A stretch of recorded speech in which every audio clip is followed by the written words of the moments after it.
Hey guys, today we're making peanut butter brownie bars. These are so delicious. We're not going to use our fudgy brownie mix, okay? So for this one, you're going to use 130 grams of unsalted butter melted, 275 grams of white sugar, and you're going to go ahead and stir that together.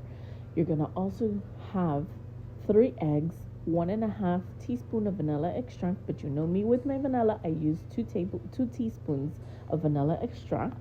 You're gonna need 100 grams of all-purpose flour, 60 grams of cocoa powder, half a teaspoon of salt, 110 grams of chocolate that you will have to melt, as you saw, 50 grams of peanut butter. So as you saw, you're gonna go ahead and you're gonna put your melted butter with your sugar, and then you're gonna add your eggs. And once everything has been incorporated, you can go ahead and add your all-purpose flour, cocoa powder, salt together, okay? Now, I went ahead and I melted the chocolate while everything was mixing, so that way it would be nice and cool, so that way you don't have to temper the eggs, okay?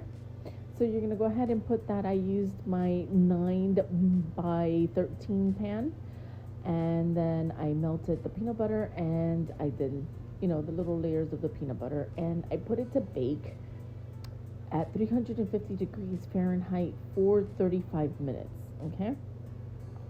Now for the caramel base, you're going to use 300 grams of white sugar, 90 grams of unsalted butter, 120 grams heavy cream, 100 grams of peanut butter, 100 grams of roasted peanuts, 3/4 teaspoons of sea salt. So for this caramel, you can go ahead and cover it and mix it as well, okay? So once you see it like this color, like, it's like, how can I say, maybe an auburn color, and then you're gonna go ahead and put your butter in there and mix it with the whisk. You gotta be careful, okay? With the heavy cream, you need to pour it in portions because it does come up, and you need to be careful you do not burn your hands with the steam. You're going to go ahead and stir that in for a few seconds, and you're going to go ahead and put your salt in there as well. Mix for at least 30 seconds or so. Then you're going to go ahead and add your peanut butter. I put it back on the heat just for a little bit to mix in the peanut butter, make sure it gets melted. You can leave it for 30 seconds, okay, and then take it out. Then you're gonna go ahead and place your peanuts in there once everything is mixed.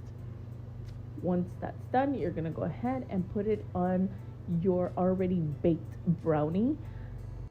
My brownie was already cooled off, so you're gonna have to place that. Make sure when it's cool, okay? Place it in the fridge for a few hours, and then you can go ahead and start on your ganache.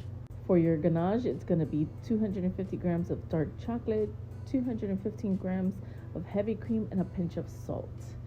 I went ahead and I covered it. Once you see it come to a simmer, then you can go ahead and take it off the heat and put it with your chocolate. You're going to leave it topped off maybe for like 5 minutes, and then you should be good to go ahead and mix it together and put your salt in there, okay?